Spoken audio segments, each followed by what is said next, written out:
Hey everyone, in this video I'm beginning my coverage of the DC Vertigo series, John Constantine Hellblazer. This series began publishing in 1988 and it ran for about 25 years for 300 issues. Now, I'm not going to be covering all of Hellblazer because that would just be insane, but I'm going to try and get through the first 8 trade paperbacks, which will take us through Garth Ennis's run. Now, Garth Ennis's run does not begin until Volume 5, so we're going to first go through Jamie Delano's run and be introduced to Constantine, and then we're going to end it off with Garth Ennis, which I am really excited to read those issues because Garth Ennis's run is legendary, and he is, of course, the writer that wrote Preacher, The Boys, and Punisher Max. So, yeah, I'm a big Garth Ennis fan, and I've never read his Hellblazer stuff, so really excited to get through that. Now, John Constantine, he's, of course, the famous occult detective, and we are going to see some of his early stories here. Now, the first time Constantine shows up in comics is during Alan Moore's Swamp Thing run, which I have covered here on my channel. So if you really want to start at the very, very beginning, watch my videos on Alan Moore's Swamp Thing, which is an amazing run too, so it's definitely worth going through. But I am going to have a brief introduction here that will sort of recap you on what you need to know before we dive into Hellblazer. So, what are we going to go through in this first volume? Well, we're going to have Constantine do an exorcism on his friend, teaming up with this guy, Papa Midnight, which is really fun. We're going to have this Vietnam flashback storyline, which I think was really well written. We're going to be introduced to Constantine's niece and his sister, this demon or gal, some religious cultist. So it's going to be a fun time. And then we're going to end with this sort of crazy storyline where Swamp Thing takes over Constantine's body so he can have sex with his wife. I just wanted to tease that up front, so you all stick around to the end. So if you want to see that, be sure to watch this whole video here. All right, let's dive into it. Hellblazer Volume 1. Hellblazer Volume 1 Original Sins, written by Jamie Delano and Rick Veitch. Art by John Ridgeway, Alfredo Alcala, Rick Veitch, Tom Mandrake, Brett Ewins, and Jim McCarthy. This volume covers issues 1 through 9 of Hellblazer, as well as Swamp Thing, Volume 2, issues 76 and 77. Now, before I dive into issue 1, it's important to know that John Constantine was first introduced into the world of comics during Alan Moore's Swamp Thing run, which I have covered here on my channel. So if you want to experience the Constantine story from the very beginning, watch those videos first.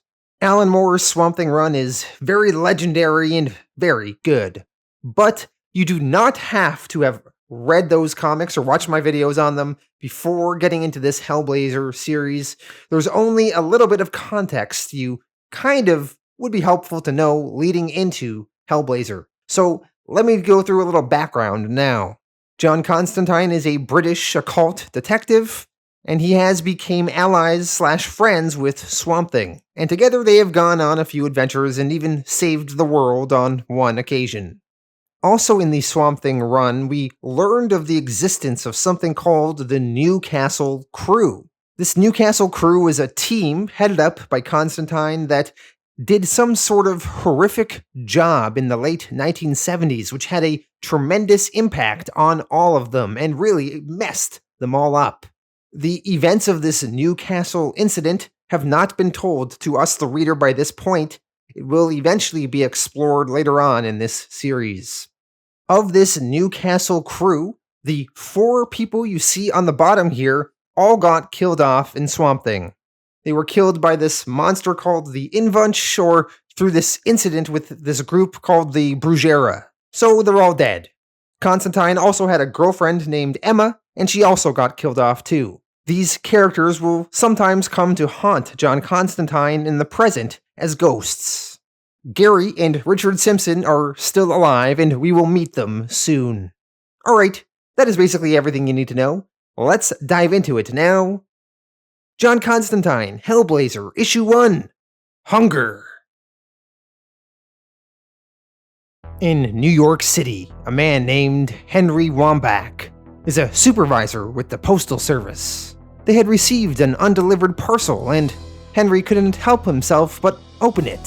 Whatever was in that parcel affected Henry greatly. Something dark started rumbling in his gut. Whatever it was, it made him very hungry. Henry, he goes to a diner and he eats. He leaves that diner and he goes to a vendor on the street. He orders a hamburger from the vendor and he eats that, but he's still hungry. He then goes to a fancy French restaurant and he eats and eats. His hunger is insatiable. The more he eats, the more he wants to eat. The other patrons in this restaurant are disgusted. At one point, Henry's hunger becomes so intense, he attempts to eat the other patrons themselves. Eventually, though, Henry collapses dead. Strangely, though, despite eating copious amounts of food, Henry starved to death, leaving behind an emaciated, thin corpse behind. Elsewhere across the ocean in London, John Constantine arrives at his Paddington flat. He has forgotten his key, so he buzzes his landlady, a Miss Maguire, to let him inside. Before Constantine goes up to his apartment, Miss Maguire says that she's annoyed with Constantine for a number of reasons. One is the fact that one of Constantine's friends invited himself into the apartment, and he had her send a package for him all the way to the United States at the cost of $17.50. And by the way, the package that Constantine's friend mailed to the United States is the same one that we saw this postman, Henry Wambach, opened that caused him to hunger. Constantine gives his landlady $20 and then he goes into his apartment. Once John enters his apartment, he begins to look for his friend that is supposedly staying there. John soon finds evidence that his friend, Gary Lester, is the one that let himself in. Gary Lester, aka Gaz, was a member of the Newcastle crew. He is a former musician/songwriter, an occult specialist, as well as a drug addict. Constantine finds one of Gary's old syringes, and it's really gross. There's bugs inside the syringe. John searches his apartment further, and in the kitchen he sees that dishes have been left undone for quite some time, and the fridge is also full with horrible insects. John eventually hears some noise coming from his bathroom, and when he goes to the bathroom to check it out, he finds Gary Lester there, and bugs are crawling all over his skin. Gary says, "John, is that you? You gotta help me, man. I'm sick. Withdrawals. Feels like there's bugs all over me." Gary, a heroin addict, thinks he is just suffering really bad withdrawals and he is hallucinating these bugs, but no, they are actually there. John is disgusted. He leaves his apartment and goes to the corner store and picks up some insect spray. He then returns and begins spraying it all over the place. John, he then calls in some backup, calling his friend Chaz over. Chaz, aka Frank Chandler, is a London cabbie and a good friend and ally to John Constantine. So once Chaz finally arrives, John, he finishes spraying these 12 cans of insect spray all over the place. Chaz, he then hooks Gary up with some heroin to help him straighten himself out. Finally, the questions can begin. John hypnotizes Gary into explaining how everything came about. Gary, he then says that he was recently in Tangiers. Tangiers is a city in Morocco in the northern part of Africa. So when Gary was there, he saw a young slave boy who was obviously possessed. Now Gary, he's addicted to heroin, but he's also addicted to exorcism, and he found the thrill of exorcising this boy to be so tempting that he whisked him away to perform the ritual. So Gary tied the kid to a bed and began the exorcism process. The exorcism was horrible. The boy, he was writhing and shaking, and his skin started to blister. The boy died, and thousands of insects swarmed and left his body. These insects were part of the hunger demon known as Nemoth. Gary managed to trap this Nemoth demon into a bottle. Gary, he was at first very pleased with his work. We see Gary kissing the bottle, celebrating his victory. But the high of his victory only lasts for a few hours. The demon from within the bottle begins tempting Gary to let him out, demanding him to be let out. Gary, he manages to not do anything for about a day or so, but he can't handle it any longer. Gary felt he needed John's help. So, he mugged a tourist for his passport, sold it for some airfare, and flew to London. He then arrived at John's apartment in London, but John wasn't home. So, Gary had the bottle mailed to the United States, to the home of John's friend, Emma, as Gary figured John would be there, and he would know what to do with this demon in a bottle. Well, once Gary has finished his story, John decides what he should do. John tells Gary to draw a picture of the mute kid that he found there in Africa. Bone structure, tattoos, the lot. Gary does so. John is done with Gary for now. He now has to figure out how to exorcise this Nemoth hunger spirit demon. John, he tasks Chaz with watching over Gary for a few days, babysitting him while John deals with this.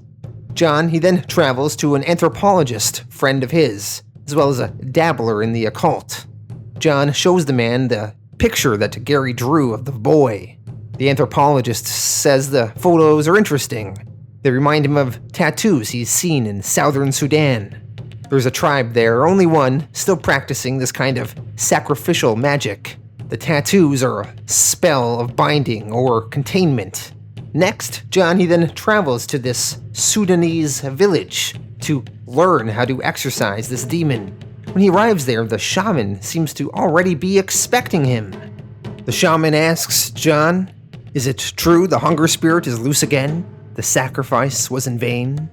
The shaman then gives John a psychedelic root for him to chew on, in order for the shaman to share their experience of the boy and how they can exorcise the demon.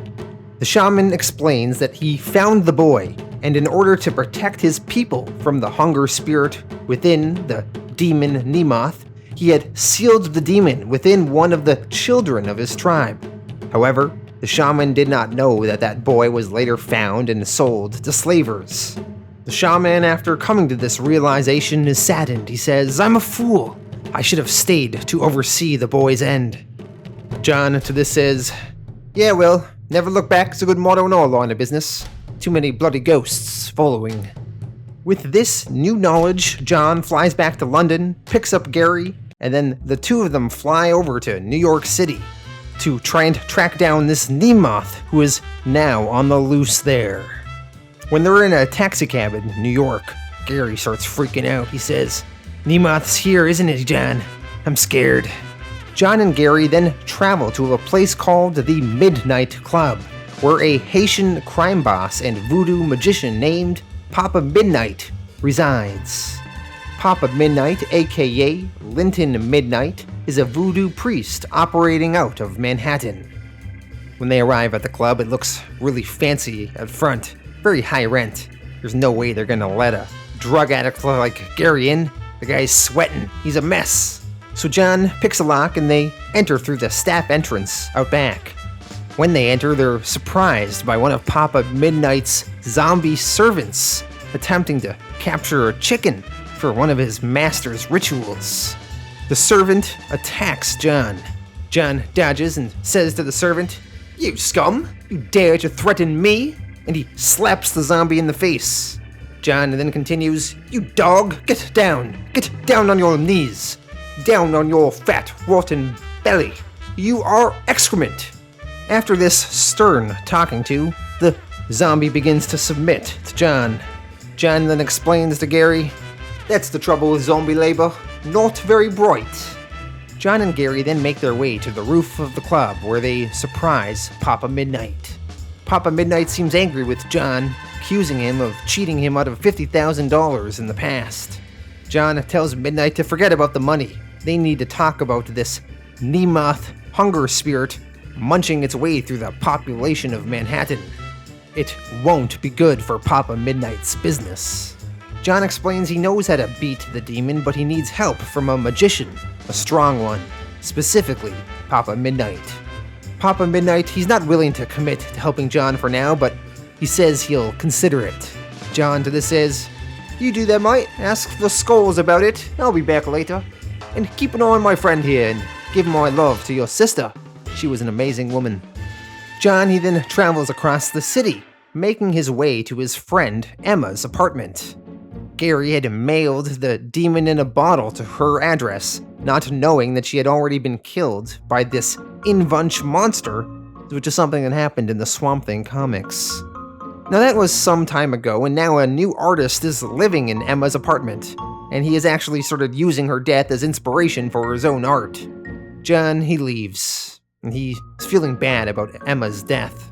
On the stairs outside of Emma's old apartment, Emma's ghost is there, and she talks to John. They talk for a while, and eventually the discussion turns to this Dannymalt demon on the loose, and Emma figures that John could use her help. So the two of them head out on the street and begin walking around. And as they are walking through the street, they begin to see this hunger demon having an effect on various people. A man who is supposedly a vegetarian breaks into a butcher shop and he starts eating tons of raw meat. The man dies minutes later as he runs and jumps through the window of the butcher shop. Eventually his body gets shriveled up and emaciated, much like the man Henry Bombach we met earlier. John and Emma, they follow a trail of insects and it leads to a church. And once they enter the church doors, John sees the demon Dannymalt in the form of a giant fly. John's entrance into the church confuses the demon. It must now choose who it should possess next, John or the priest that is there. John tries to taunt the demon into possessing him. Emma warns John, though, that he's not a strong enough magician to deal with the demon. John, he continues, but eventually is forced to run away. And the demon Dannymalt switches its attention to the priest and ends up possessing him. Hellblazer Issue 2, A Feast of Friends. John has ran away from the Dannymalt demon as he is not strong enough to face it at the moment. He returns to the Midnight Club to check in on Papa Midnight and if he is willing to help him. As John explores the club, he sees various debauchery inside. Dancing, live sex shows, but the most depraved is the underground arena, where Papa Midnight's zombies battle to the death. John, he catches up with Papa Midnight and says, "Hello, I'm from the League Against Cruel Sports." Papa Midnight responds, Constantine, you don't approve of the entertainment. I didn't take you for a squeamish man." John responds, "Well, chum, seeing two guys beat each other to pulp with baseball bats doesn't really turn me on." Papa Midnight to this says, "Nor I. The violence is merely a symbol to release the energy of bloodlust. No more than may be seen in any movie or newscast. Except here, they can smell it." As they are discussing, some blood from the battle in the arena splatters on John's face. Pretty gross. John asks where his friend, Gary Lester, is. John is brought to Gary. Gary is in some sort of holding pen. He is now just being treated as bait for the demon. Gary's worried when he sees John. He says, "I'm scared, John. I think he's gonna kill me. Make him give me some junk, John, please." As Gary pleads for drugs, it's easier for John to lie to him and detach from the situation. John tells his friend, "You've got to stay down here for a while and sweat it out. You can't have any junk yet. We've got to catch Dannymalt first. It knows you and it wants you. Your need is going to lure it close, and then bingo." Eventually, Papa Midnight goes over to John and the two of them walk away. Midnight tells John, "I suggest you gather your energies. We fight the hunger spirit at dawn." So John, he retires to his hotel room to sleep for the night and prepare for the upcoming battle in the morning. As John is in his hotel room, the ghosts of his dead friends, killed by the Bruguera and their Ewins, begin to haunt him. So in his room there is Sister Anne Marie, Emma, Frank North, and Benjamin Cox. John, annoyed at the ghost's presence, says, "Look, what do you want me to say? I'm sorry the Ewins killed you all. Course I am. It nearly got me too, you know. You all knew the risks. We were playing for high stakes, the highest. Gambling's a funny business, kids. Sometimes you lose." John, he then climbs into his bedroom, throws the covers over him, and the ghosts are still standing over him. John tells them, "That's all, folks. Show's over. You can all sod off now. I want to sleep. Close the door on your way out." The ghosts, they vanish, and John, he tries to fall asleep, but he hears his old girlfriend, Emma's voice, wishing him a good night. And when John hears that, he can't control himself, and he bursts into tears. While John sleeps, Nemoth, the hunger demon, continues spreading across New York City, causing many victims to kill themselves in horrific ways. Eventually, Nemoth becomes interested in Gary Lester, and devouring him too, thus setting the stage for the exorcism battle to begin. In the morning, John is awoken by one of Papa Midnight's zombies. He is then taken up to the roof to Papa Midnight so they can begin their exorcism battle. Before they do though, John makes a crass joke to Papa Midnight saying, "Morning, nice day for the race." Midnight replies, "What race?" John says, "The human race, sucker." Midnight to this says, "Don't waste energy on facile humor. There's work to be done." John and Papa Midnight then go over all the equipment they have. Tattooing needles, ink, straitjacket, hypo, and also an electric chair, straight from Sing Sing, that apparently claimed the lives of 300 inmates. This chair is imbued with powerful magic which they can use. John says hello to his friend Gary. He says, "Morning, Gaz. How you doing?" Gary responds, "It's no good, John. I can't go through with it. I'm out of my depth. I mean it, John. You gotta call this off." They can't call it off, though.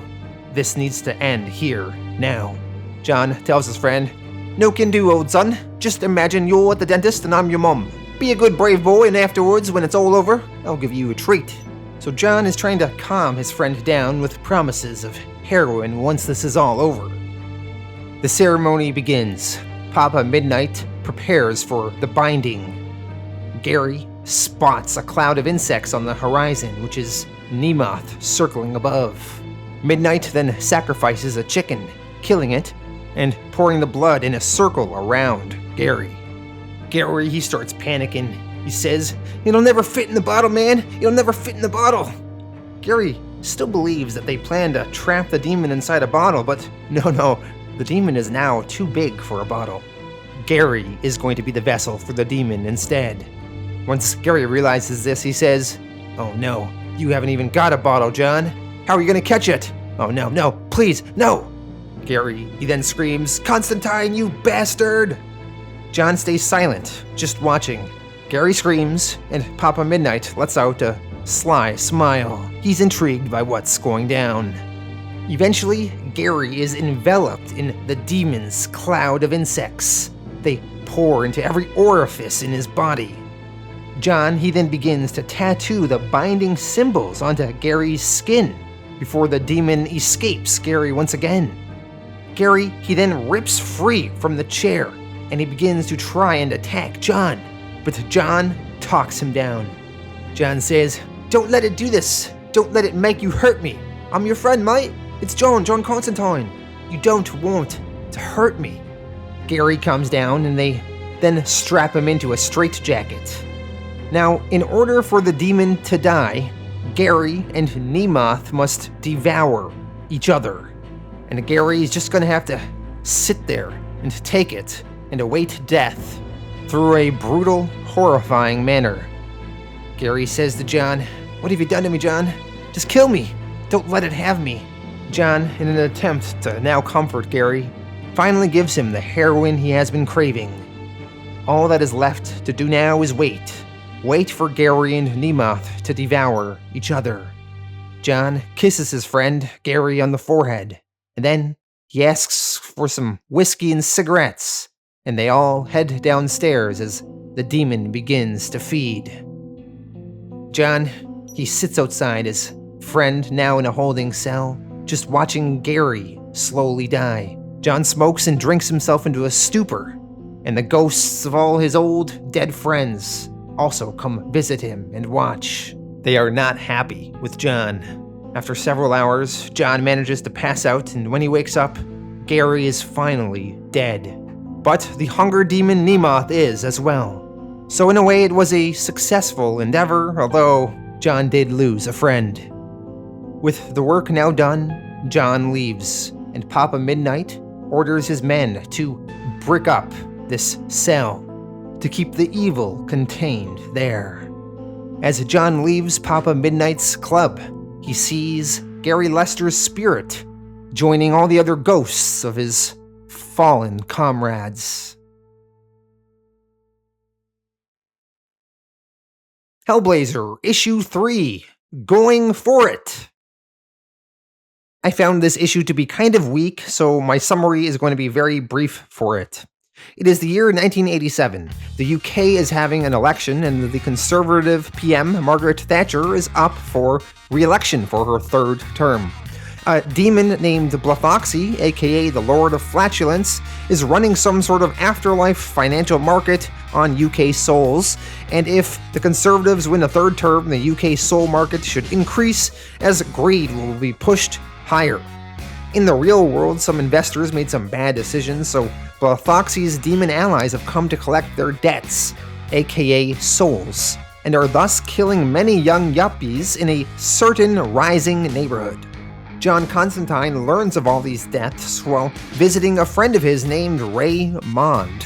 Ray is going to be a recurring character we will see in future issues. He is an elderly homosexual man who owns an antique shop. So John, through talking with Ray, learns of all these yuppie deaths. So he investigates, and his investigations eventually lead him directly to the demon Blothoxy. So John talks with this Blothoxy and claims that he has come to sell his soul to Blothoxy for his best offer of money. Blothoxy says he will only pay the market rate for the soul, noting that the UK soul market is very strong right now, especially with the prospect of a Conservative third term. John, he tricks the demon by planting seeds that maybe the Conservatives aren't going to win. He asks the demon if he's seen the recent polls. The demon becomes suspicious, thinking that John must have some sort of insider knowledge that makes him want to take profits on the eve of the election, and that maybe John knows that the left-wing party is actually going to win, causing the soul market to crash. The demon has John thrown out, and then he begins ordering all of his other demons to begin selling their stock in the UK soul market, frantically. In the aftermath, John feels like he has succeeded. Blothoxy is on the wrong side of the deal, and he loses some money. The win is short-lived, though, as John is not thrilled about the prospects of a third Conservative term in the UK, as the Conservatives did indeed win. Moving on, Hellblazer, Issue 4, Waiting for the Man. We now meet some members of John Constantine's family. John's sister is a woman named Cheryl Masters. Cheryl is married to a man named Tony Masters. John does not like Tony very much. Tony and Cheryl have a daughter named Gemma Masters. Gemma would be John's niece. Gemma is 10 years old. Recently, Gemma's parents, Cheryl and Tony, have become involved in a religious cult known as the Resurrection Crusaders. Their leader is a man named Elder Martin. The Resurrection Crusaders are a militant Christian fanatic group whose aims are to show people their sinful ways and destroy the unrepentant as a means of retribution. This group is established in America as well as the UK. So we see little 10-year-old Gemma. She is hanging out in a park after school. She is trying to avoid going home. Her parents have moved her here to a new place in Liverpool so that they can be closer to the church, and Gemma does not like it here. She misses her old friends, and also being closer to her uncle, John. And her dad is taking away things that she likes, like her Madonna cassettes, and the only TV she's allowed to watch is the Pyramid of Prayer, which is a weird propaganda show by their family's church, the Resurrection Crusade. So while Gemma is feeling lonely, avoiding going home, staying in this park, she is suddenly surprised when 3 older girls in the park arrive, and they talk with Gemma. The 3 girls explain that they are all married to the same man, and they live in a house nearby, and it's a great house, and they're allowed to do whatever they like. The girls invite Gemma to come back to their house with them. Gemma is intrigued by the thought of never being told what to do again, and she wonders if maybe this man will marry her too. Yeah, Gemma, that sounds like a real good idea. Kids are so dumb. But I mean, her parents are crazy religious fundamentalists and occult, so I mean, she was in a rough spot.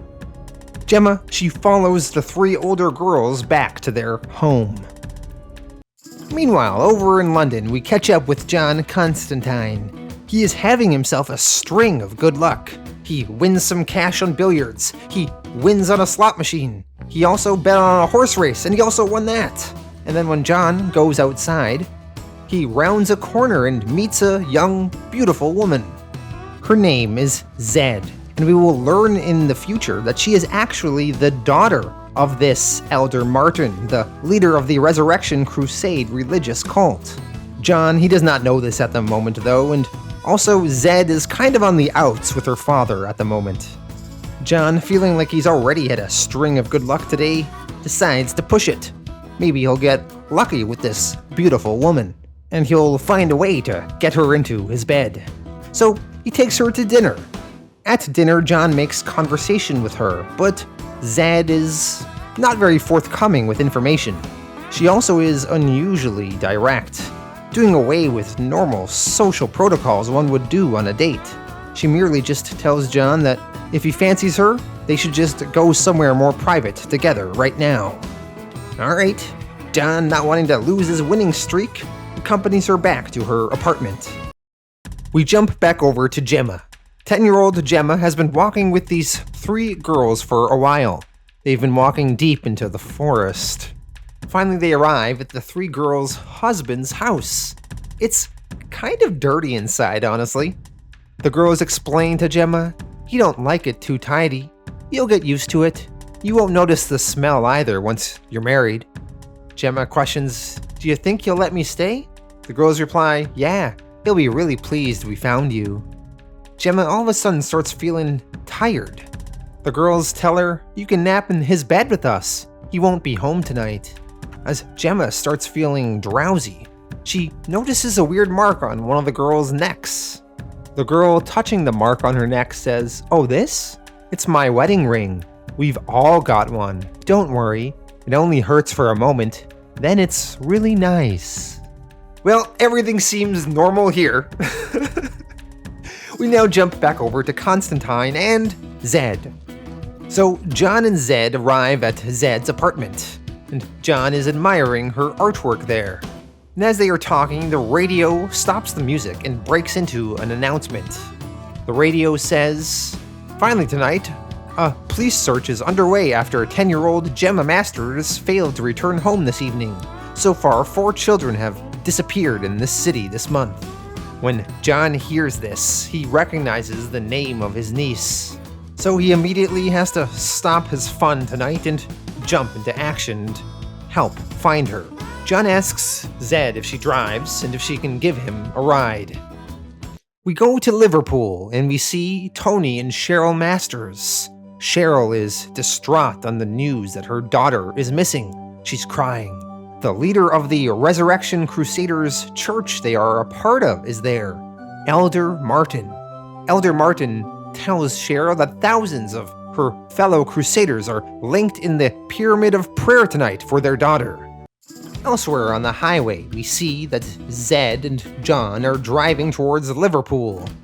John explains to Zed that his sister Cheryl and Gemma are smart girls, but the father, Tony, he's a fool, and he got them involved in some sort of fundamentalist sect of the church.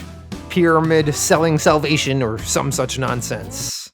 Back over to Gemma Masters at the mysterious house in the woods. She awakens from her slumber, and the 3 other girls begin dressing Gemma in her wedding gown. John and Zed finally arrive at John's sister's home. When John arrives, his sister hugs him and says, "John, thank God, I'm going crazy. I don't know what to do." The husband, Tony, and the fundamentalist church do not want John here to do whatever black magic things he's going to do to try to find Gemma, but John doesn't care, and he pushes his way past them. He goes to Gemma's bedroom, and he collects some things that will be special to Gemma. He believes these will help him find her. One of these special items is a little wooden crocodile that John gave his niece as a gift. John, he dangles this little wooden crocodile toy over a map, and with some of his magical abilities, he has the crocodile somehow manage to point out the location of where Gemma is. Also, Zed is apparently not without her own abilities. She manages to sketch an image of the house where Gemma is located. Back at the house in the woods, Gemma's new future supposed husband arrives. He is known only to us as the Man. The Man here is a member of a group called the Damnation Army. The Damnation Army are a legion of lost souls, enslaved and pressed into service by a demon known as Nergal. When the Man enters the home, he sees Gemma in her bride outfit. He touches her face and says, "What's your name, pretty one?" Gemma replies, "Gemma?" The Man, he continues, "Will you marry me, Gemma, and stay forever?" Gemma says, "Yes." The Man responds, "Well then come downstairs and we'll have the ceremony and be happy ever after." Elsewhere, John and Zed are asking the locals, and eventually they manage to track down the house where Gemma is. In the basement of the house, the Man is preparing Gemma for their wedding ceremony. The Man, standing before some sort of demonic altar, says, "Master Guardian of spurned souls, protector of the damned, we supplicants beseech you." The Man then takes a length of rope and prepares to tie it around Gemma's neck so they can tie the knot. Meanwhile, John and Zed manage to break their way into the house. As they explore, John manages to find the corpses of the other 3 girls. They apparently have been dead for quite some time, and the so-called wedding ring that was wrapped around their necks was actually just a ring from where they had been strangled. Gemma was told earlier that it'll only hurt for a minute, and then it's really nice. John, he manages to rush down into the basement, and he arrives in time before his niece was killed. Although now, John has to fight this huge man down there, and the guy easily overpowers John. The Man picks John up and slams him against the wall. Luckily though, while John is fighting this man off, Zed sneaks behind them with a bottle of wine in her hand, and she smashes the Man in the head with it, knocking him unconscious. John, he then picks up his niece and prepares to leave. Before he heads out though, he sees the words "Damnation Army" carved into the chest of the Man on the floor. Zed suspects that the Man is a part of some sort of cult of murderers. John eventually reunites Gemma with her parents. When he does, a part of the Resurrection Crusaders, known as God's Warriors, step into action, and they go to the house where the evil Man was and they burn it down. Afterwards, John and Zed stay in a motel room together that night.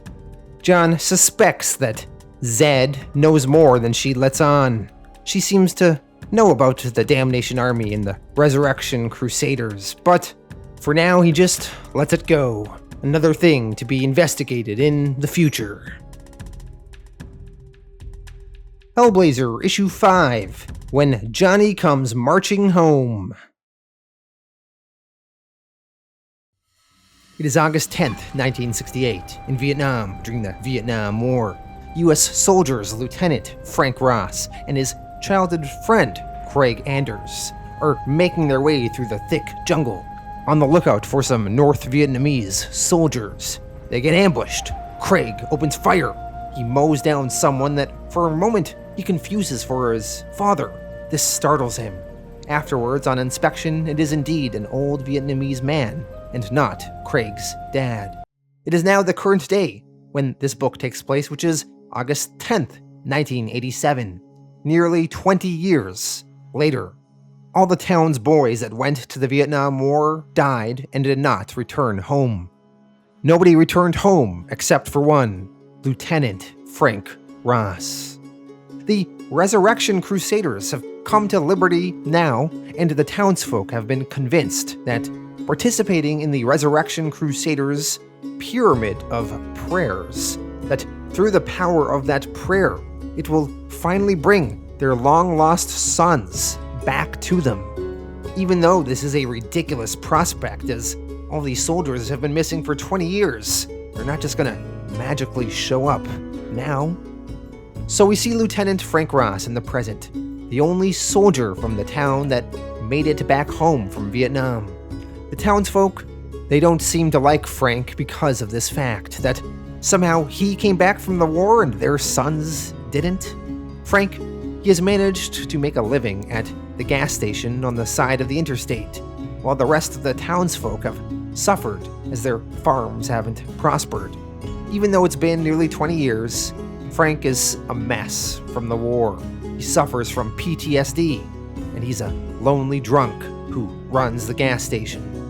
The heat of the summer triggers some of Frank's PTSD, bringing back horrific memories and flashes of his time in Vietnam. His flashbacks are worse this year than in others. Because of all the Resurrection Crusaders meddling and getting the townsfolk riled up, somehow expecting their boys to return home, this has made Frank's flashbacks all the worse. Even with his heavy drinking, Frank can't keep his dreams at bay. John Constantine has traveled to America. He is here to check in on Swamp Thing.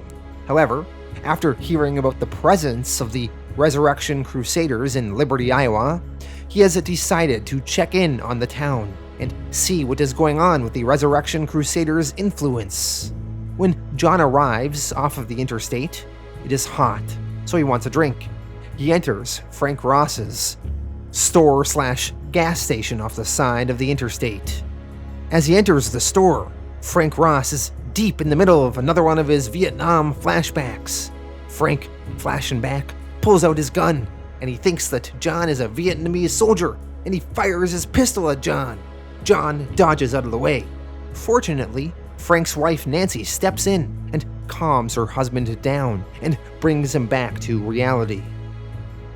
Afterwards, Nancy apologizes to John, explaining, "I'm really sorry, mister. Frank was wounded in the war. He got a Purple Heart, but he came home a bit crazy." John asks if Nancy can give him a ride into Liberty and find him a motel to stay there. Nancy obliges with the request. In the car ride there, Nancy explains that the townspeople have come under the influence of a religious group intent on preying on the townspeople's faith, that the other members of Frank Ross's platoon would return home after being MIA for all these years. John, he gets a feeling that something strange is about to happen, and whatever it is, he may not be able to stop it. When John arrives at his motel room, he feels like it is something right out of the movie Psycho.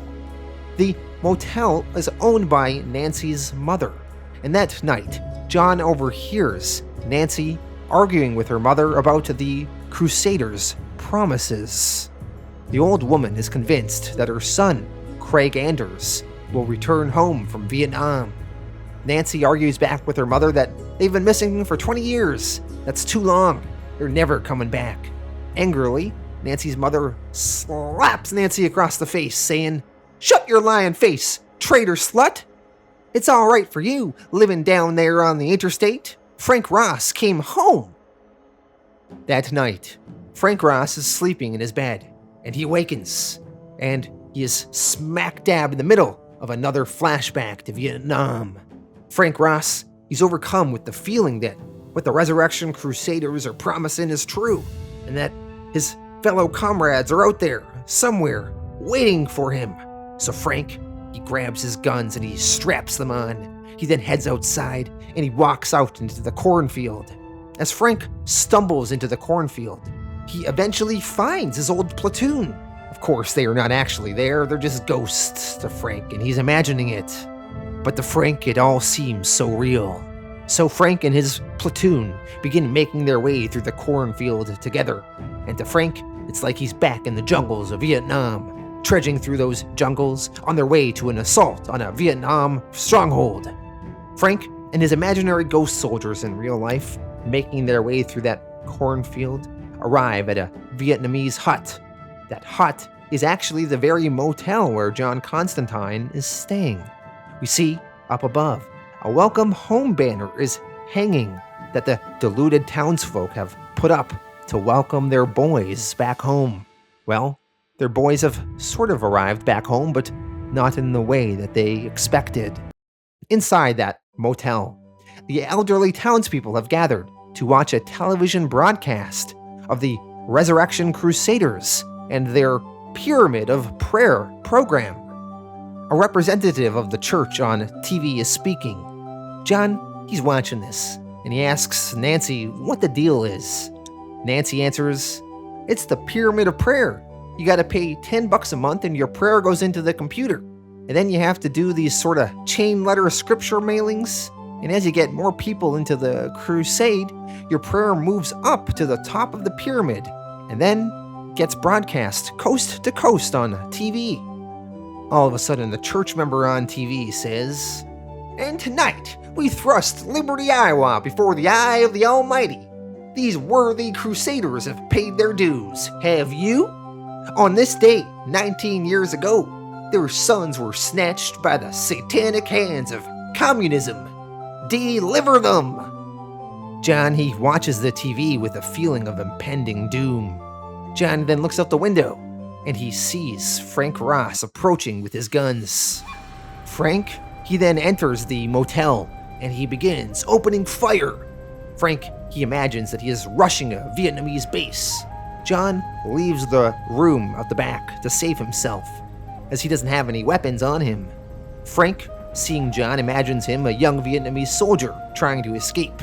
So Frank aims at him, but then Frank's wife Nancy steps in front of Frank's aim, stopping him from firing more. Frank slaps his wife across the face. To Frank, though, his wife just appears as a Vietnamese woman. Just another villager in his way. Frank and his ghost soldiers threaten the elderly townspeople in the room with their weapons. The elderly townspeople are horrified to see what their prayers have brought back to them. Frank Ross, he then shoots down Nancy's mother with his gun, and then he orders his men to move the rest of the prisoners here out while he takes care of something. Frank then grabs his wife Nancy with his arm, still believing her to just be an enemy combatant. Frank, he then channels his bloodlust and rage and violence into sexual energy, and he forces himself on his wife Nancy. John, he watches horrified from the shadows. John thinks to himself, "You should do something, Constantine." But then John has second thoughts. He then thinks, "No way I can go charging into that movie. It's too bloody dangerous. Too many hopes and fears refined into anger. Too much desperation distilled into violence. But there's nothing to be done. I'm shut out of this thing." Nancy continues to struggle, but she eventually gets away from her husband, and she later returns with her own gun, prepared to kill him. Frank still sees her as a Vietnamese girl, though. Nancy, she shoots Frank in the leg, and in anger, Frank fires his assault rifle right in his wife's face, point-blank range, killing her. Frank, he then rejoins the platoon of his ghost soldiers. He then imagines seeing American firebomber planes overhead. And then suddenly, Frank's vision fades, and he finds himself alone in Liberty, Iowa, in the present day once again. And Frank, he, in a haze, stumbles over the corpse of his wife. And he realizes that his ghost platoon has come and gone, leaving him behind once again. Frank, when he realizes that he killed his wife, he says, "Nancy?" And then he shouts into the sky, "No! Why don't you take me too?" Constantine finally steps out of the cornfield, and he then takes the tone of a drill sergeant, and he orders Frank, saying, "It's no good bowling about it, soldier. You better shape up, you're an officer. Pick up that weapon and get with your unit. You're a Marine. You've got to fight if you want to die." Frank Ross disappears into the cornfield once again. John follows at a distance. A truck begins approaching on the interstate, nearing the gas station. The ghost Marines still seem to be holding the elderly villagers at gunpoint at that gas station. Frank, imagining flashbacks to Vietnam once again, walks through the cornfield, and then he steps out of that cornfield into the middle of the road, and he stands in the way of the truck approaching. Frank, he says to himself, "Up, 2, 3, 4, I love the Marine Corps," and he begins blindly firing into the headlights of that truck. The truck skids, and it rolls, and it crashes right into the gas station's pumps, causing a massive explosion, which kills everybody. John Constantine watched this from a distance. He thinks to himself, "Poor old swords never had a chance. It was an accident waiting to happen, a hammer waiting to drop.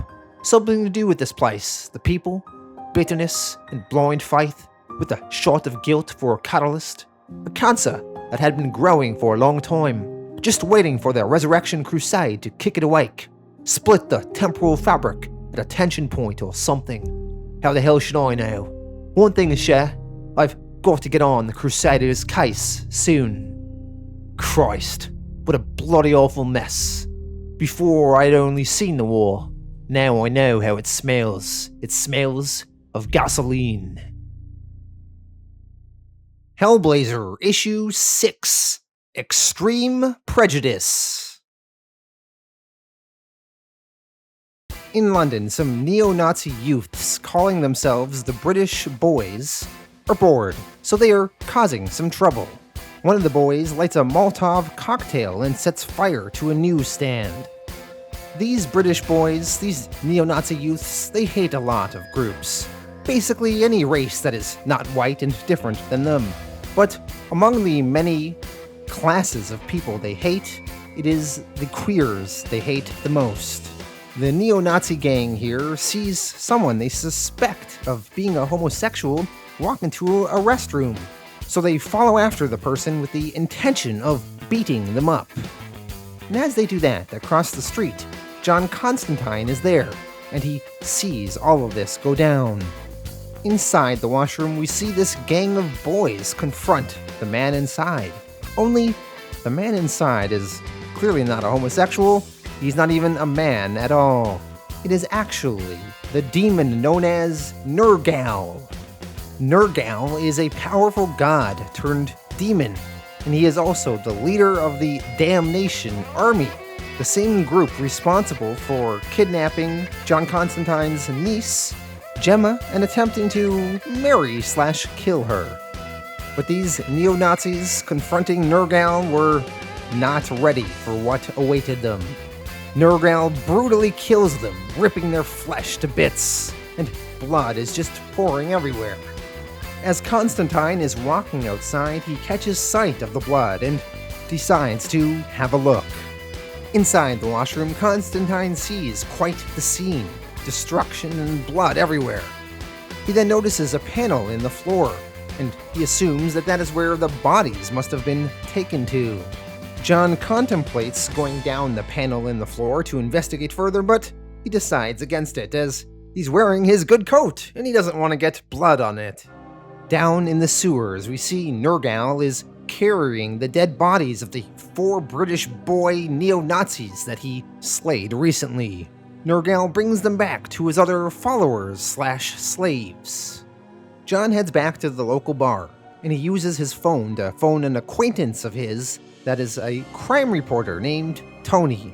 John wants to know what the word on the street is about this Damnation Army. Surely he's not the only one that's noticed them. The crime reporter tells John that the Damnation Army is linked with numerous horrors: suicides, sex crimes, assassinations, cannibalism, public murder, weird sex acts. The government wants to keep it quiet though, but they have an anti-terrorist squad on the case. Well, it's getting late. For now, John heads back to his new lady friend, Zed's place. When he arrives at Zed's place though, she has some unwanted visitors. These men belong to a group known as the Tongues of Fire. They are the strong-arm branch of the Resurrection Crusade. They are chiefly responsible for carrying out secret duties that are not made public to the rest of the Crusaders' normal congregation. These Tongues of Fire members tell Zed, "We need you, Mary. You shouldn't have run away. Time grows short now. You need to prepare." Zed, or Mary as they refer to her as, replies back, "Don't crowd me. I need this time on my own. I'll come when I'm ready." Despite her objections, the Tongues of Fire members here press on. But when John Constantine shows up, he pretends he has a gun, and he orders the men to leave, and they do. Once they are gone, Zed is grateful to John, but she's unwilling to talk about it further. Back down in the sewers in Nergal's underground lair, Nergal has been grossly manipulating the flesh of the neo-Nazi boys' corpses, and he reanimates them into some sort of grotesque-looking monster. As he finishes his work, he thinks to himself, "I hope that Constantine appreciates the joke." But few humans can laugh at a devil's mockery. Nergal then sends his monster onward, and afterwards, he takes off his coat and he orders his human thralls to begin pleasuring him. Later on, we see the grotesque creature that Nergal has created climbing out of the sewers. The creature that Nergal has created is some sort of combined monster of the 4 British boys, neo-Nazis, all jumbled together. They got 4 heads and 5 or 6 arms and tons of legs. This new creature calls itself Iron Fist the Avenger. Eventually, this Iron Fist the Avenger creature makes its way over to Zed's apartment, and it attacks both her and Constantine. At first, Constantine prepares to fight the creature off, but then, all of a sudden, Constantine starts to laugh. He did get the joke, after all, that Nergal was trying to make.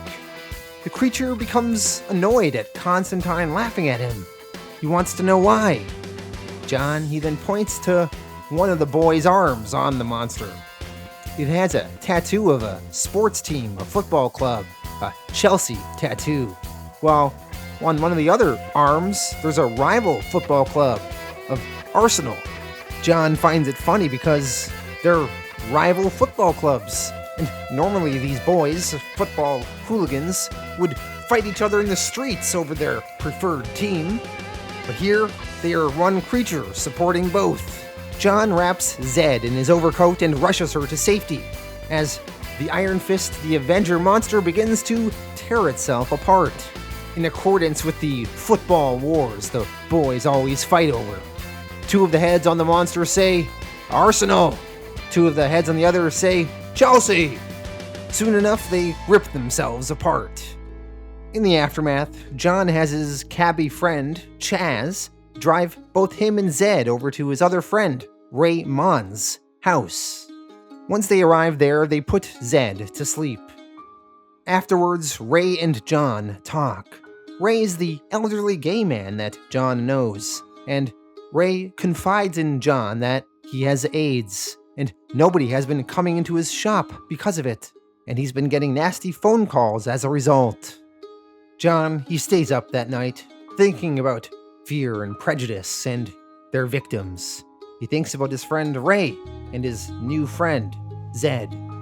Finally, deep into the night, John gets a phone call that is the demon Nergal himself. John asks, "Who's this?"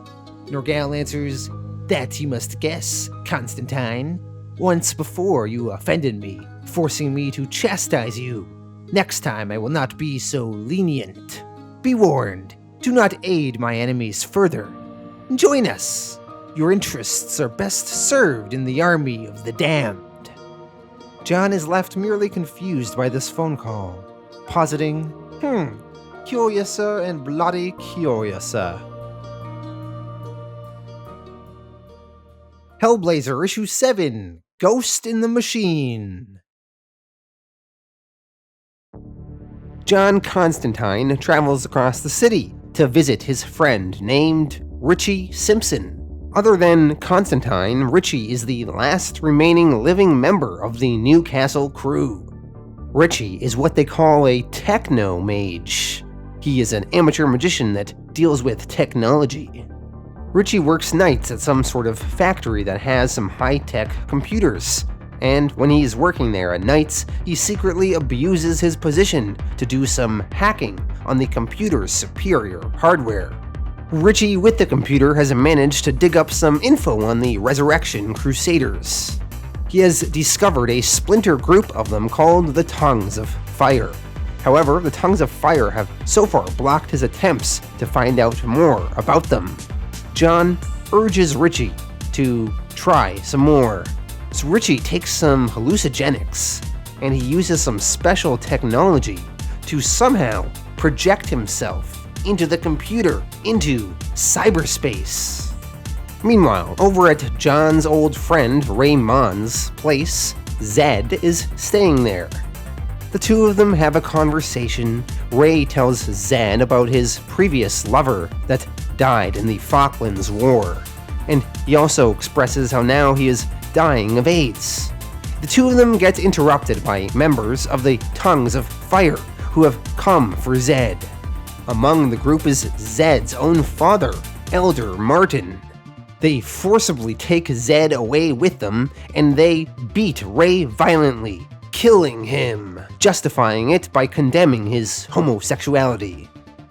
Meanwhile, in cyberspace, Richie's consciousness is traveling the information superhighway. And he discovers a donation to the Pyramid of Prayer from Liberty, Ohio, all the way to Glastonbury, England. Richie, he may have found his way to the Resurrection Crusaders' computer systems. However, as he tries to investigate further and push onwards, the Tongues of Fire have laid some booby traps. Richie, he is extra careful. He knows that one wrong move could be fatal. However, it does not take long before he makes one. In the real world, John Constantine is monitoring his friend, and he realizes something is wrong once Richie's beard starts to smolder and light a flame. And in less than 1 minute, Richie all of a sudden bursts into flames, and all that is left are his charred remains. John, he assumes that his friend is dead, but he still hears Richie's voice over the computer speakers. Richie's consciousness is still in cyberspace, and he is unaware of his physical body's fate. And John, he is not so sure how to tell his friend that he doesn't have a body to come back to. So all John does is listen awkwardly as Richie keeps talking. Richie, he says, "So they've hooked into some sort of tremendous primal energy. I got sucked into it. It's like Nirvana. Anyway, I'm nearly there now. How's the coffee coming? You making some for me? Hey, that's weird. All this has changed. This is the right place, but where's the bloody link to my body? Constantine, what have you done? Is this your idea of some kind of joke? Please, what's happened to the way out?" John, he then sadly, awkwardly mutters, "Sorry, mate. Goodbye, Richie." Richie, through the speakers, says, "What do you mean goodbye? Please, John, Constantine, he then unplugs the computer, and Richie, he dies in the void. Afterwards, John takes the train home, and as he's on the train, he is contemplating his guilt over all the old dead members of his Newcastle crew. In each of their deaths, he had some sort of shred of responsibility for causing it, and Richie was the last of that crew. Sure, it was the Tongues of Fire who killed him, but it was John who sent him to them. Eventually, all the ghosts of John's dead friends appear before him. John, feeling guilty, tells the ghosts, "Come on then, get it over with. Carve up on my conscience. Reveal me for the bastard I obviously am." The ghosts just tell John, though, "You got us all wrong. We want to help you solve the problem. Your soul is troubled, my son. You need the help of the Lord." John, he grows very uncomfortable by these ghosts confronting him, and he's had enough of it. He opens the train door and he stupidly decides to throw himself from the train. As he dives from the train, he says, "I've got to get some air." And as he tumbles on the ground and severely injures himself, he then thinks, "Silly John, very, very silly." Elsewhere, in a medical operating room, we see Zed is there with the other Resurrection Crusaders, along with her father, Elder Martin. Zed somehow senses that John is falling, and she sends him some strength. She knows that if she loses him, she may as well give up. She needs John, needs a friend to help her cheat her destiny. She should have told him more about the dangers, not let her tongue be curbed by shame. Too late now, though. Now she can only wait and hope. Nearby, Zed's father, Elder Martin, consults with some doctors about their plans for Zed. They would have preferred that Zed be a virgin, but her and John did hook up, so that's no longer on the table. But the doctors tell Elder Martin, well, being a virgin would be preferable. Mental alignment is much more important, and we'll never find a better psychological profile. The doctors then say they will begin the brainwashing tomorrow on Zed to aid them on their next steps. Hellblazer Issue 8, Intensive Care. Zed was brought to a Resurrection Crusaders facility in Glastonbury. There, she was brainwashed, mentally and physically manipulated, re-educated. She's not even so sure that her time with John Constantine ever even happened.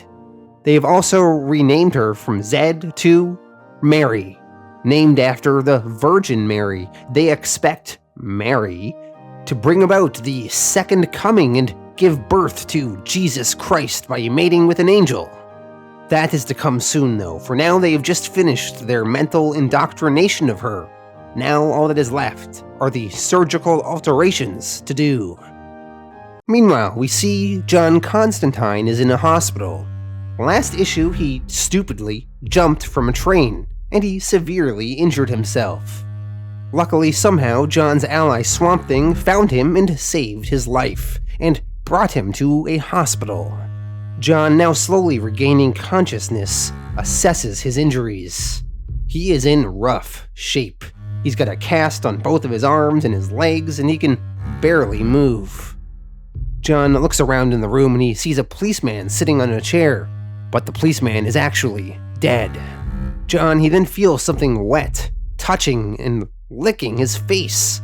When John opens his eyes, he sees the demon Nergal there, in the flesh. Nergal taunts Constantine, saying, "Ah, Constantine, I'm sorry, did I startle you? I was just going to take your temperature. Shall we call it a slip of the tongue?" John is not sure who this demon is, but eventually Nergal catches John up and explains that he is the one behind the Damnation Army that John had some confrontations with earlier. The two of them actually spoke on the phone recently. Nergal asks John to join him, and John, of course, refuses. Nergal wishes to take down the Resurrection Crusaders, and he wishes John to join him on this task. He asks if John is sure. The Resurrection Crusaders are responsible for the death of John's friend, Raymond. And they have also kidnapped and taken back Zed. John, he thinks for a moment, but even in spite of these things, he still refuses the demon's offer. So Nergal, he then threatens to feast on the innocent souls of the children in the maternity ward of this hospital if John doesn't cooperate. Nergal, speaking of the babies in the maternity ward, says, "I don't know if I can resist. Do you think they'd miss just one or two?" John, he finally breaks and says, "No, White, I'll listen. Tell me why I'm so important to your plan." Nergal explains what the Resurrection Crusaders are trying to achieve. Nergal explains, There has been a prophecy, incontrovertible, ingrained on a stone, dredged up from hell. It predicts at the winter solstice a conjunction between nature and supernature, a birth. The child will be a healing power in this realm. Nergal, he believes that Zed, or this Mary, is the woman that will give birth to this prophecy. Nergal can't have that happen. John asks, "So why don't you just kill her?" Nergal answers, "I tried, but you interfered, and now it's too late. They've taken her to the stronghold of arcane science, where my diminished power could not prevail." John, he questions, "So you think my relationship with Zed will throw a spanner in the works? And if I don't, you'll start eating babies out of spite." Nergal, annoyed, says, "Your answer now! My patience wears thin." John, he thinks on it and says, "Okay, you win. I'll help you. These are my terms, though. First, I need time to take care of business. Second, I'm no good to man or beast smashed up in a hospital bed. You'll have to fix me up." Nergal to this says, "Very well, but the solstice, it must be done by then. And be warned, betray me and you die, at least 100 million times. The name of Nergal is not to be trifled with, but this I think you know." Nergal then begins filling John's IV with his own demon blood. As Nergal's demon blood makes its way into John's body, John begins healing very quickly. And after a brief few moments, John is fully healed. Nergal, he then departs and says, "There, it's sealed. My part of the bargain is complete. When it is done, then we shall meet." John, now rejuvenated with the demon's blood flowing in his veins, prepares for his next moves. Hellblazer Issue 9, Shot to Hell. John has a conversation with his new ghost friend, the recently deceased Raymond. Through his conversation with Ray, John figures out that the infusion of blood he received from the demon Nergal has given John some sort of psychic poisoning within his body, which he should be careful about spreading. John eventually decides to use this new knowledge as his tool to stop the Resurrection Crusaders' plans. John, he goes to Glastonbury to the Resurrection Crusaders' base, where they are keeping Zed. Zed has been fully brainwashed now, so the Resurrection Crusaders no longer worry about her running away, so they let her freely walk the fields when she wishes. So John, he sneaks on their grounds, and he hides near the trunk of a tree. John, he timed himself to be here on a day when he expected Zed to be walking the grounds, and sure enough, he spots her, and he calls out to her, "Hi, kid." Even though Zed has been brainwashed, she still somewhat remembers John and her love for him. John invites her to come with him inside the tree, which is formed in such a way that it has an opening. Once inside the large tree, the two of them make love. John, he purposely did this to taint Zed with his new demon blood through his seed. Like, if you were to give someone an STD, but in this case, the STD is caused by this demon's blood. So John, he does this as he hopes the Resurrection Crusaders will no longer desire Zed for their plans, as she will now be tainted. After the two of them make love, Zed, not aware of John's deceit, she lies down and falls asleep as John leaves. After John is done here, maybe saving the day, he returns back to his apartment. John thinks to himself, "The enormity of what I've done appalls me. If not for me, she could have been the mother of God. Christ, that demon's devious. He knew I'd never kill her. He healed me with his blood, just so that loving her, I'd taint her, knowing that no angel would ever come where I'd spilled poisoned seed. So the Crusaders' Messiah is knocked back, and the damnation army holds all the aces. Not good. Unless the prophecy is fulfilled by some neutralizing force. John, he then thinks of Swamp Thing. Maybe Swamp Thing would fulfill this prophecy. Once again, the prophecy that Nergal mentioned earlier was that at the winter solstice, a conjunction between nature and supernature, a birth, a child, will be a healing power in this realm. Nergal wanted to stop this from happening, stop Zed from fulfilling this prophecy. But John here is thinking that maybe there's another way they can fulfill this prophecy, a way that involves Swamp Thing. John thinks further and says, he'd never wear it, would he? I mean, maybe if I conceal knowledge of the demon blood with a memory-blocking sigil. And as John is deep in thought, he eventually finds Swamp Thing, manifesting himself, growing himself, out of the tobacco from John's cigarettes. Humorously, John grabs a wad of tobacco from Swamp Thing's new body he formed here, and he uses that tobacco he grabbed to roll it into a cigarette, which he then begins to smoke. Swamp Thing chastises John, saying, "You really are the lowest of the low. You joke when the lives of an entire species are at stake?" John replies, "No, White, hang about. Don't get cross. I've got it all under control. Listen, give us a light and I'll tell you my plan. I think you're going to like it." Alright, so now we head into a sort of crossover issue with Swamp Thing issues 76 and 77. I was partly confused a little bit about the motivations for what's going to happen in the next two issues here, because it's honestly pretty crazy. It's pretty crazy what's going to go down now. So there was that prophecy that this Nergal guy mentioned, so that's partly at play. Constantine, he kind of wants to fulfill that prophecy with the neutralizing force, Constantine was saying. Meanwhile, there's some shit going on in Swamp Thing comics that I'm going to quickly summarize for you here. So, there is a force called the Green, and the Green have created an essence called a sprout, and the Parliament of Trees had thought that its champion, Swamp Thing, previously had been killed, so they sought to replace him by combining this sprout with the soul of a human. However, Swamp Thing was not dead, so the Parliament insisted that Swamp Thing step aside for this sprout to be born. Swamp Thing refused, and this essence failed to find an appropriate human host who would have to die in order for that essence to eventually become the new Swamp Thing. So the Parliament of Trees placed the responsibility of destroying the sprout on Swamp Thing's shoulders. Swamp Thing, rather than seeking out a human who would have to die so this sprout could live, or killing the sprout himself, he devised a plan with his wife, Abby, to place the sprout's essence into a child that she would conceive.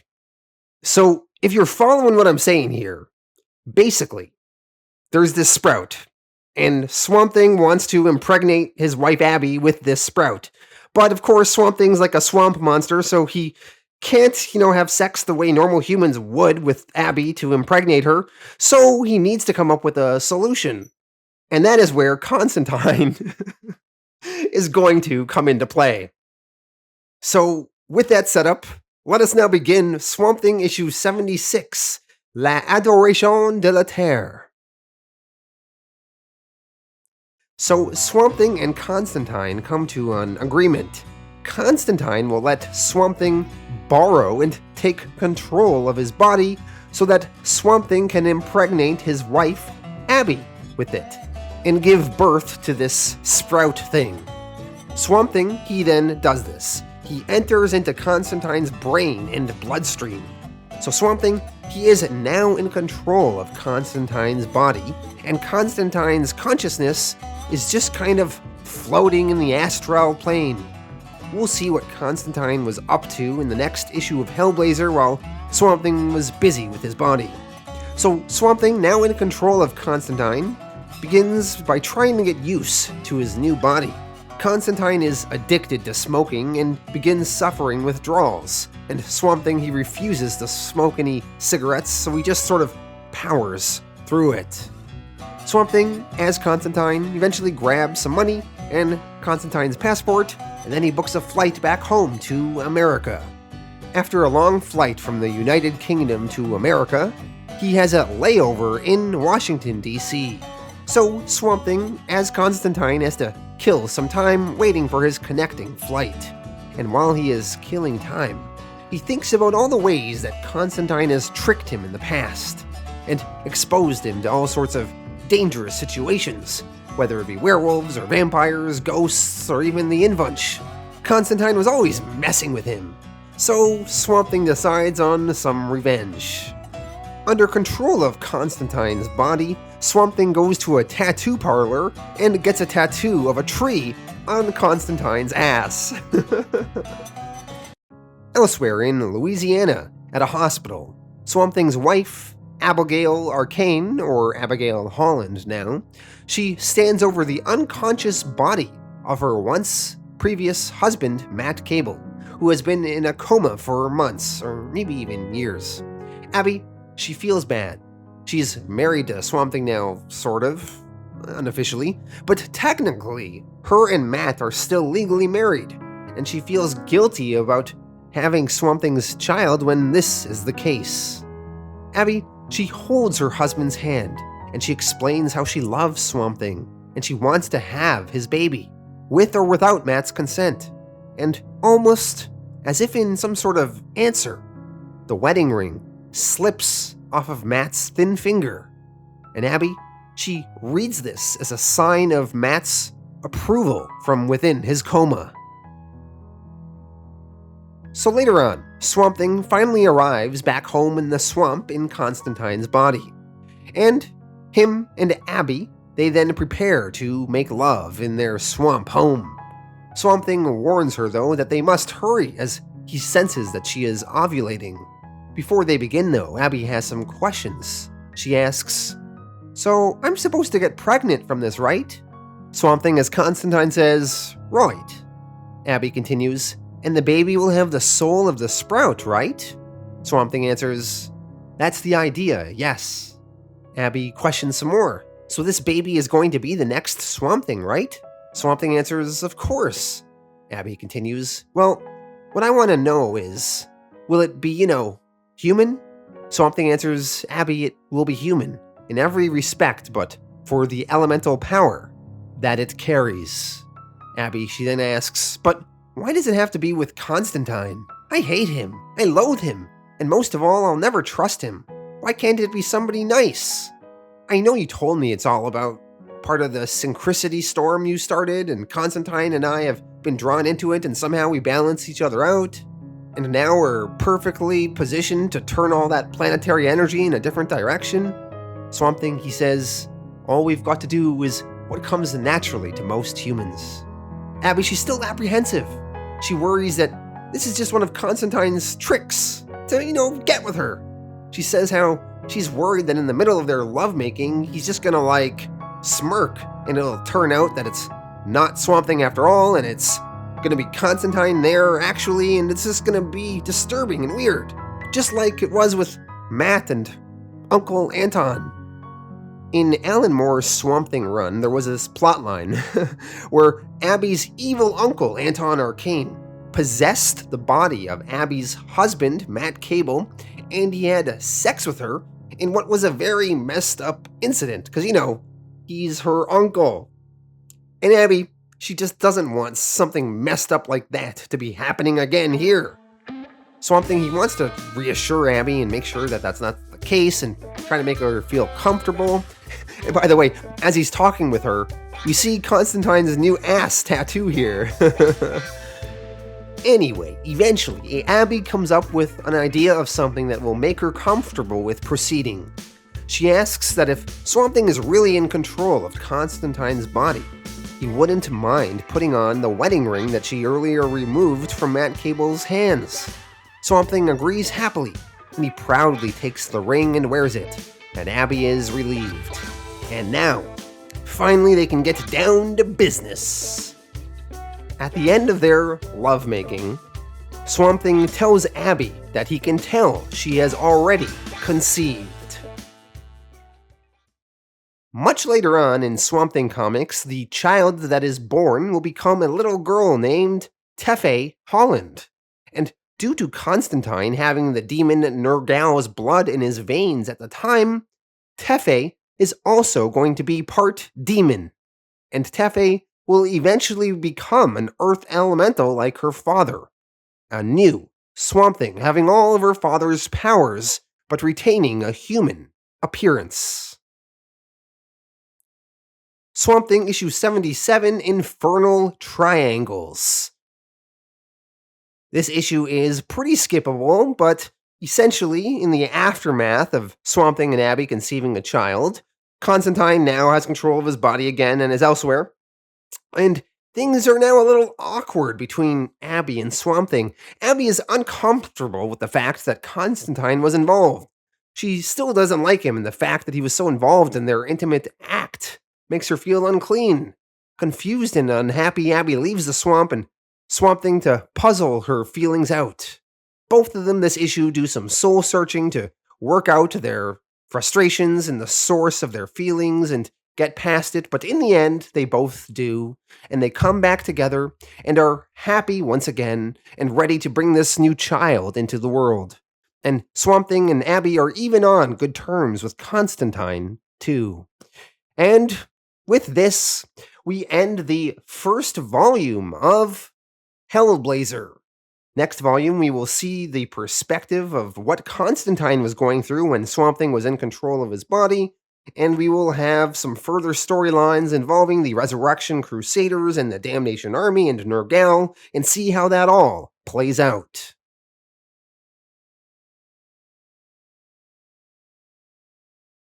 Alright, so that was volume 1. Let me go through my thoughts on this one. I thought the artwork was decent, although maybe not A+ tier, but, very kind of 1980s vibe of what comic artwork was like back then. In terms of the various storylines in this one, I really loved the first 2 issues. I thought that was a banger story to open Hellblazer on, where we have this Papa Midnight and this Nemoth demon that was pretty horrifying and taking over John's friend, and we see some instances of John, he likes his friend, but at the same time he's kind of cold to his friend and willing to sacrifice his friend if it means killing this demon and saving the greater good. So I thought that was all very interesting stuff to explore, and great debut story arc there. Then we had the Going For It story arc, having to do with some British 1980s political commentary on politics and greed, and expressed through this Blathoxy and the soul trading, and I didn't love that issue. I didn't think it was that entertaining, and it was, very much of the time, dealing with commentary that, I don't know if it really played as well in today. Then we had the Waiting for the Man story arc with John's niece, which I thought was pretty horrifying, and I liked sort of John swooping in and saving the day and retrieving his niece, and we were also introduced to this religious cult, setting up some seeds for further storylines there.